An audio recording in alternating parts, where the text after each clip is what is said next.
kita untuk geser ke sesi diskusi nih. Saya akan mencoba untuk mendalami presentasi yang tadi telah dilakukan oleh 3 narasumber.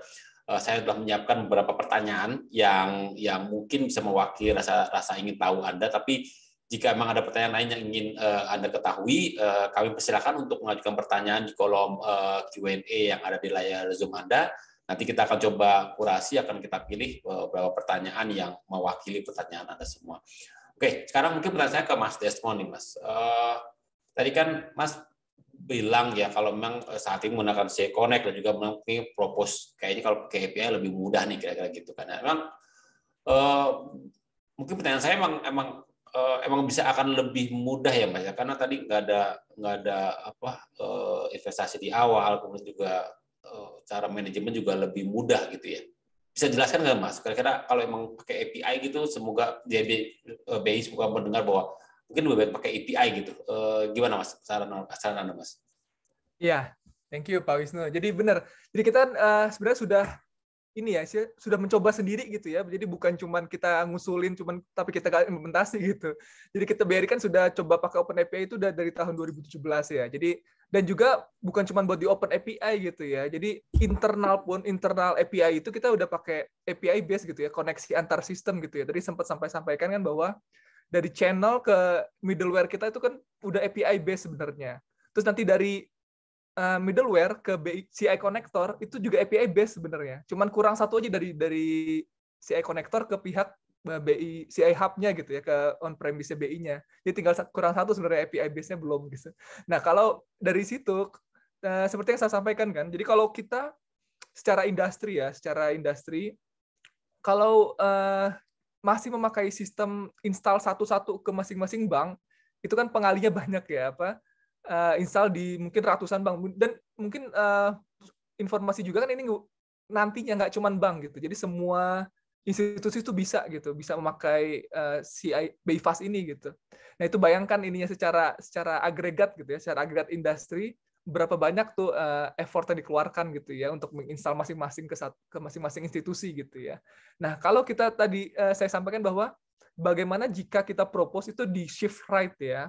Jadi aplikasinya BI Fast itu hanya ada di BI-nya aja gitu dah, dengan cara mempublish Open API. Nah, itu kan saya rasa akan menjadi benefit yang mutual benefit ya bagi industri juga, bagi central bank juga gitu. Jadi nggak perlu nggak perlu effort besar gitu ya. Nah, untuk bank kan kita easier as setup environment-nya kita nggak perlu lagi beli database, nggak perlu lagi beli server lagi di on-premise bank gitu ya. Terus nggak perlu lagi istilahnya install ya, atau manajemen operasional di BI Fast tersebut gitu. Nah itu kan salah satu hal yang bisa mengurangi cost ya, dan juga mengurangi low investment cost.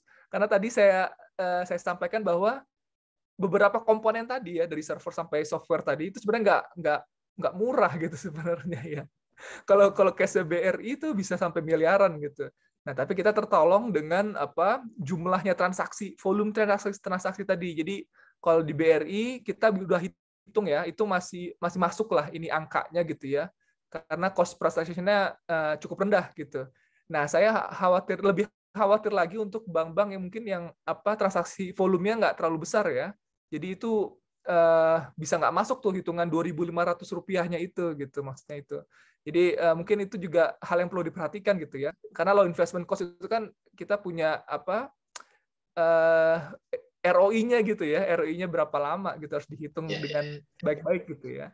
Nah itu juga ya, yang pertama easy, yang kedua low cost gitu, yang ketiga faster, jadi lebih cepat untuk integrasi gitu. Karena kita cukup perlu spek dari BI gitu buat connect ke API-nya. Seperti tadi udah sampaikan IBM ya, jadi cepat kan kalau udah API base itu semua integrasi cepat gitu, dan kita udah istilahnya mengalami sendiri gitu dengan BI API yang kita buat gitu, seperti itu.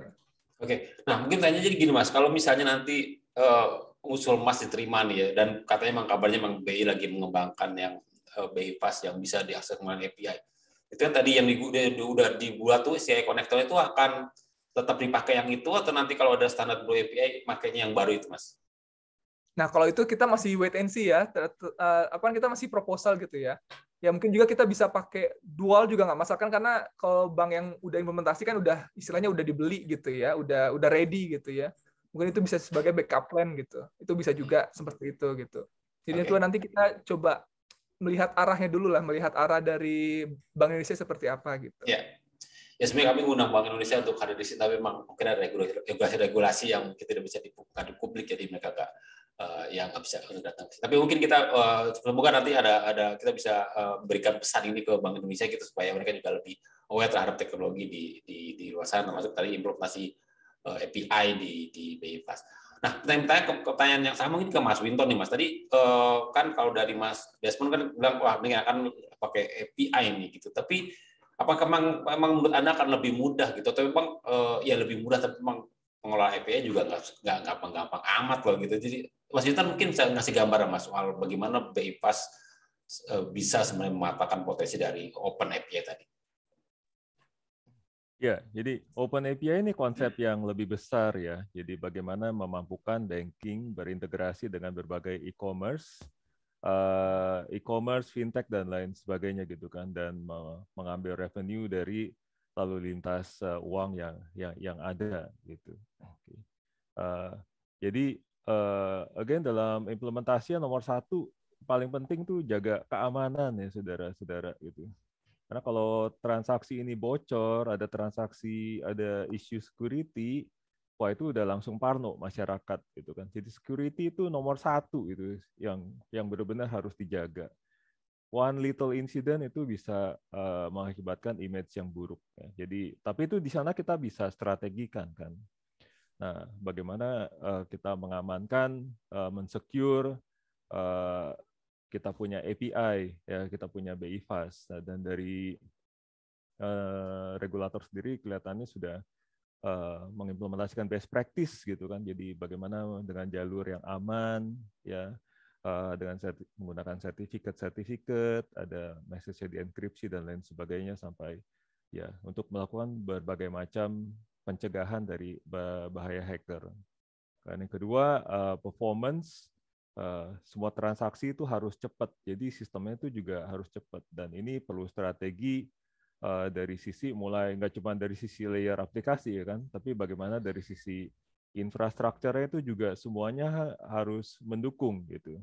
Aplikasi developernya kan cuma istilahnya merangkai, tapi processing semua adanya di mesin, adanya di storage, nah itu perlu CPU yang cepat, storage juga yang cepat gitu kan. Dan juga reliability ya dan availability. Kita tahu juga kalau kita mengoperasikan mesin ya mesin running 24/7, nggak ada mesin yang istilahnya nggak ada isu lah gitu. Tapi bagaimana kita mengarsitek satu solusi yang bisa 24/7 bisa tahan jalan 365 hari dalam waktu 1 tahun. Nah itu architecting the solution di full stack ya di semua layer ini sangat-sangat penting ya, gitu sih Mas. Oke, terima kasih Mas Winton atas jawabannya. Sekarang ke Mas Desmond lagi nih Mas. Sekarang kita udah geser deh. Mungkin BI Fast kita tadi udah paham bahwa memang saat ini sudah diimplementasikan, ada konektor yang diimplementasi, yang harus diinstal. Terus juga mungkin ada solusi lain tadi menggunakan API. Nah sekarang saya ingin ngebahas API secara keseluruhan, secara industri wide dan juga masa depan perbankan gitu. Tadi menyebut bahwa pertumbuhan tuh 200% per tahun gitu ya, naiknya gila banget gitu berkat BRI API. Bisa dielaborasi lebih dalam nggak sih Mas, apa aja sih sebenarnya peluang-peluang terbuka gitu ketika setelah BRI memiliki API dan mempublishnya dan bekerjasama dengan ratusan partner gitu di luar sana. Apa sih Mas manfaat yang dirasakan saat ini? Ya, thank you. Ya, memang tadi sudah disebutkan bahwa kita growth-nya tinggi ya, kan kita excited banget gitu untuk mengembangkan lebih lanjut lagi karena istilahnya sudah terbukti gitu ya. Jadi gini, mungkin dulu awalnya kita berpikir tentang ini ya, konsep sharing ekonomi ya. Kan kita juga ya dari transport sharing kayak Gojek itu kan mereka kan model bisnisnya kan sharing ekonomi sebenarnya kan. Nah, kita juga bank jangan mau kalah gitu ya. Kita juga adopsi gitu ya dengan mengusung konsep bank as a service gitu. Jadi kita nggak cuman channel bank aja yang bisa menjual produk-produk bank gitu ya. Kita jual juga istilahnya ya mungkin apa ya, MLM gitu ya. Jadi pihak ketiga lah yang menjualkan produk-produk bank gitu. Nah dari situ kan kita bisa membuat ekosistem yang lebih besar gitu ya. Maksudnya ya kita bareng-bareng gitu ya bersama dengan industri lain gitu, dengan startup, dengan fintech, dengan e-commerce gitu. Ya supaya makin banyak sebenarnya. Sebenarnya tujuannya kan makin banyak ya masyarakat yang terlayani dengan fitur perbankan gitu ya. Karena kan kita juga ada masalah lain, kita ada masalah financial inclusion gitu ya, belum tinggi gitu di Indonesia. Nah, itu juga salah satu faktornya gitu ya. Nah, tapi dari sini saya mau dari sisi bank dan dari sisi komersial ya, itu kita melihat growth-nya sih. Kalau growth-nya itu memang istilahnya mungkin saya juga mengikuti ya tahun per tahun ya kenaikannya ya.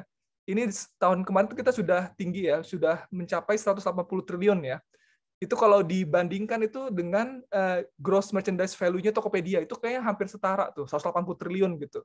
Padahal ini cuma satu channel aja ya, cuma channel BRI API gitu ya. Belum channel-channel yang lain seperti Brimo dan yang lain gitu ya. Dan kita expect di tahun 2022 ini itu double lagi. Jadi kemarin kalau nggak salah saya lihat prospektusnya itu 300 sampai 360 triliun gitu tahun ini untuk satu channel Open API gitu. Jadi kita melihat ini promising buat next bisnis bank gitu sebenarnya. Tadi dengan mengusup bank as a service gitu. Jadi yang jualan layanan perbankan ya nggak cuma bank gitu. Seperti itu. Oke, menarik tuh Mas ya. Kalau lihat Yeah. ke depan berarti akan sangat besar. Bahkan mungkin tadi itu ya the future mungkin API itu Mas ya. Jadi bahwa kita ya tadi kita nggak ada perlu branch, nggak perlu ATM, kita hanya buka API dan nanti partnernya atau ekosistemnya yang membantu bantu saudara, jualannya bantu. gitu ya. Yes, Okay. benar. Jualan sebenarnya. Oke, terima kasih. Sekarang mungkin dari penaturan Mas Desmond tadi kita udah sepakat tuh ya bahwa OpenAPI ini akan menjadi gede nih gitu. Terus tadi Mas Andrew mungkin udah sempat menyebut nih Mas Andrew soal teknologi apakah gimana sih API yang baik gitu, bagaimana tadi yang automated, kemudian juga tadi closed loop dan segala macam gitu Mas. Mungkin saya ingin elaborasi lebih jauh sih Mas sebenarnya bagaimana sih memastikan keandalan dari API itu, karena kan nanti akan digunakan 24/7 ya setiap saat digunakan, kemudian juga harus berhadapan dengan ratusan partner atau mitra yang sistem itu berbeda-beda gitu. Jadi bagaimana tuh Mas memastikan bahwa sistemnya tuh ya andal gitu ketika ada call itu pasti terjawab gitu, nggak down dan segala macam. Bisa pastikan apa aja Mas yang harus diperhatikan gitu untuk memastikan keandalan dari sistem API tersebut. Silakan Mas Andrew. Oke. Jadi kalau kita bilang Open API integration, pasti tentunya kita mengharapkan sistem itu andal gitu kan, bisa dipakai 24/7 gitu kan, 24/7 terus how secure gitu kan. Tentunya yang ada tiga syarat di mana yang bisa dianggap handal gitu kan. Yang pertama itu tentunya lebih ke high availability, reliability dan scalable gitu kan. Di mana dari tiga ini, dari high availability, reliability dan scalable itu pasti menjanjikan kalau user bisa menggunakan sistem itu 24/7 gitu kan. Pasti always on. Itu yang pertama. Terus yang kedua,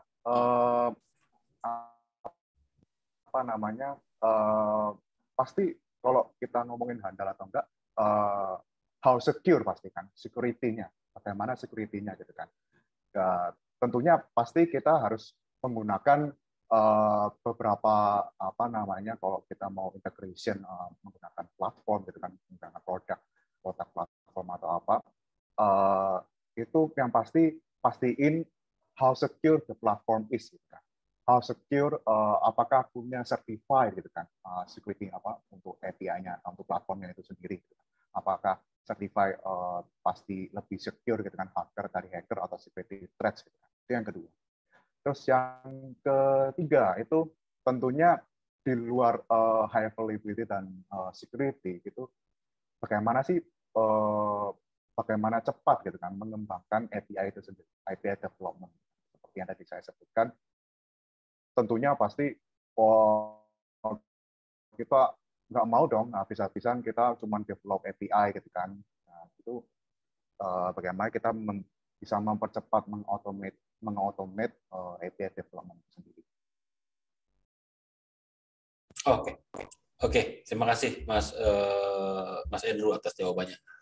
Nah, kalau dapat assessment sendiri Mas, kalau dari pengalaman BRI sendiri gimana tuh Mas memastikan keandalan API-nya gitu, dan juga mungkin security tadi kita udah banyak ngomong security, bagaimana memastikan keandalan maupun juga tadi keamanan gitu ya, karena kan lagi kita mengekspos data gitu atau mengekspos data itu ke ekosistem luar gitu ya, ke jalur internet yang bisa siapa aja ada di sana gitu. Saya pengalaman nggak Mas memastikan keandalan maupun juga tadi keamanan? Oke, ya. Jadi memang itu sangat krusial sebenarnya buat bank ya, karena kan kalau bank itu bisnisnya kepercayaan ya, begitu nggak percaya orang nggak mau pakai kita gitu ya. Jadi reliability itu kita SLA-nya tinggi ya, kalau di BRI itu kita 99,99 kalau nggak salah ya. Jadi itu harus tercapai gitu SLA itu. Nah dengan berbagai cara tadi ya, ada harus high availability gitu ya, nggak boleh ada single failure. Kita juga udah nerapin aktif-aktif data center gitu, bukan cuma di CDRC ya, kita udah move ke aktif-aktif gitu ya. Bagaimana multiple data center itu ya bisa saling cover gitu ya. Terus juga tadi scalability ya, karena kita expect juga growth-nya itu 2 kali lipat gitu setahun, karena jadi harus dijaga gitu kapasitinya gitu ya. Itu juga salah satu poin yang penting tuh untuk menjaga keandalan sistem tadi. Nah, yang kedua tentang security ya. Nah, kalau security ini kita konsepnya adalah zero trust gitu. Jadi terhadap security itu kita benar-benar nggak ada tolerance ya. Jadi kalau bank kan memang harus secure, karena uang yang kita jaga, aset kita aja 1.000 triliun gitu, itu harus kita jaga banget gitu. Jadi 1% aja hilang gitu kan udah 10 triliun ya, gede banget gitu ya. Jadi ini kita pakai konsep zero trust ya. Nah pertama mungkin ya kita ada penetration test ya. Penetration test itu ya kita semua udah dengan berbagai tools gitu ya, kita coba hacking ya, kita coba hack gitu ya, sistemnya masih lolos nggak gitu ya, itu yang pertama. Yang kedua juga kita coba melakukan sertifikasi international standard ya, PADSS gitu. Kita mungkin salah satu bank yang pertama di Asia Tenggara ya, yang punya sertifikasi PADSS untuk Open API, dan juga kita juga ada sertifikasi ISO 27001 tentang security kalau nggak salah. Ya, terus juga kita di BI Fast ini kita pakai ini ya HSM ya, pakai host security module gitu. Jadi memang key-nya itu benar-benar dynamic dan ya nggak ada yang tahu gitu ya. Jadi itu gitu-gitu caranya lah. Terus selanjutnya di transaksinya kita menerapkan velocity checking gitu atau limitasi transaksi gitu. Jadi kita ukur transaksinya per channel tuh masing-masing beda ya limitnya ya, karena kita ada pengukuran resiko ya. Jadi misalkan channel mobile banking itu lebih rendah daripada kalau kita di teller gitu ya, seperti itu ya. Jadi kita menerapkan juga velocity checking gitu, dan juga limit transaksi harian gitu ya, akumulasi transaksi gitu. Dan yang terakhir di paling belakang itu ada fraud detection. Jadi kalau ada fraud, kita bisa analytics dulu pakai machine learning gitu, pakai AI. Jadi bisa tahu lebih cepat lah untuk ada transaksi anomali seperti itu. Jadi emang kalau security kita itu tadi zero tolerance kita kalau kita. Oke, wah hebat nih. Berarti memang tadi ya mengotomasi keandalan tadi udah benar-benar ya tadi ya high availability, aktif gitu ya. Jadi emang harus seperti itu ya untuk memastikan bahwa untuk Anda, dan tadi security tadi yang menarik bahwa itu mengadopsi sebuah sertifikat PADSS gitu ya. Jadi sertifikat internasional yang menunjukkan bahwa memang secara proses itu memenuhi sertifikasi tersebut. Mungkin menarik nih kalau soal sertifikasi tadi. Mungkin saya mau nanya ke Mas Winton kali ini, Mas. Emang kalau emang open API gitu, apakah emang perlu mengadopsi standarisasi security seperti itu, Mas, untuk memastikan aja kalau emang sistem atau proses yang telah dilakukan itu telah sesuai standar lah atau sesuai best practice. Silakan Mas Winton kali ya, Mas. Ya, perlu itu nggak, perlu sertifikasi gitu nggak sih? Saya sangat setuju Mas gitu, karena any product yang customer implement secara vanillanya itu masih kosong gitu kan ya. Standar itu nanti mengarahkan itu apa yang harus kita implement dan apa yang harus kita achieve gitu dengan distandarisasi gitu. Nah, jadi salah satunya PADSS atau ISO 27000 itu dianut ya kalau PADSS lebih ke industri perbankan, ISO 27000 itu ke semua cloud provider ya, termasuk dari IBM Cloud sendiri ya kita menganut standarisasi ke ISO 27000 gitu. Nah itu standarisasi itu mengatur how we should implement gitu kan, termasuk bukan cuma security, bagaimana nanti governance ya kan, bagaimana nanti ke arah audit and compliance, ke arah nah so the spektrumnya itu sangat-sangat luas ya gitu ya,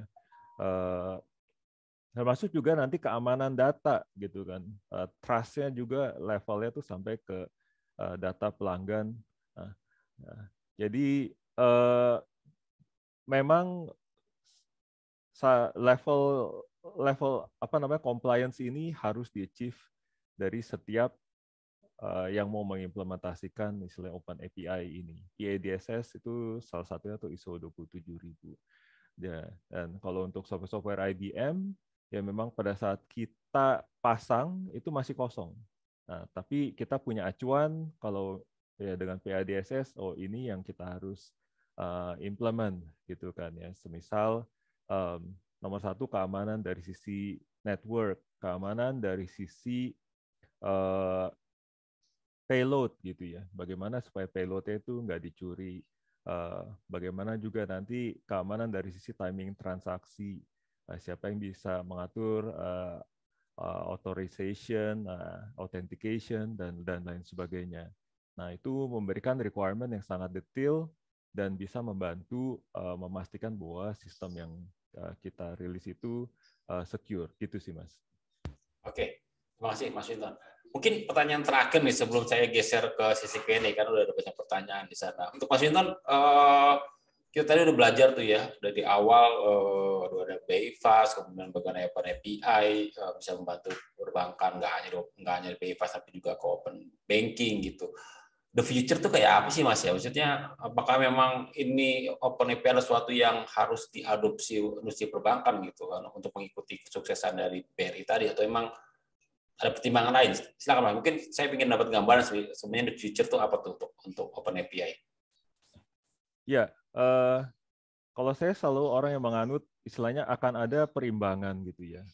Kalau orang bilang bakal ada the future itu totally branchless, nah itu mungkin nggak akan totally branchless ya. Mungkin ini perdebatan. Tapi view saya gitu sih. Branch itu akan tetap diperlukan. Nah, tapi arus digital ini nggak bisa dibendung gitu kan ya. Transaksi-transaksi ke depannya itu semua tuh akan serba digital dan opportunity-nya itu yang dikembangkan itu dari sana. Nah, dan competition itu semakin cepat di sana. Dan kita juga tahu kan ada salah satu bank yang totally branchless gitu kan ya. Mereka itu udah berani, ada pelaku industri yang udah berani benar-benar ke sana. So API ini istilahnya salah satu strategi lah ya, bagaimana menghadapi yang namanya disruption era ini. Nah, karena semua disruption itu nanti akan implementasinya tuh berbasiskan API gitu. Dan API ini ya tentu juga akan evolving ya kan. Kalau sekarang secara teknikal teman-teman pernah dengar yang namanya GraphQL API. Nah, apalagi itu GraphQL API? Nah, itu adalah pengembangan dari API yang dikembangkan oleh si Facebook. Jadi this thing is also evolving gitu kan.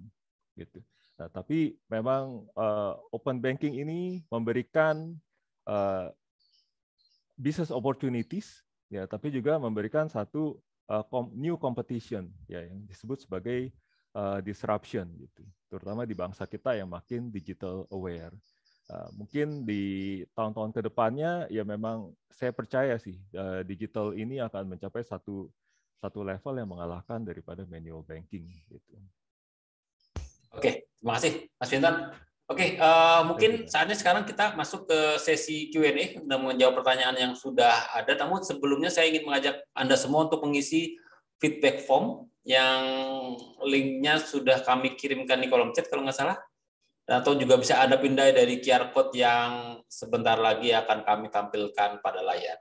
Silakan untuk mengisi feedback form tersebut supaya Info Komputer bisa terus meningkatkan kualitas webinar ini. Silakan QR code-nya ditampilkan, panitia. Oke, itu ya. Jadi ada linknya bit.ly/feedback form tech catering, atau kalau ada handphone di tangan Anda tinggal silakan scan QR code tersebut, nanti akan masuk ke sebuah Microsoft Office form. Silakan isi di sana, dan feedback Anda akan sangat bermanfaat bagi Info Komputer gitu ya dalam mengembangkan atau memperbaiki webinar-webinar berikutnya.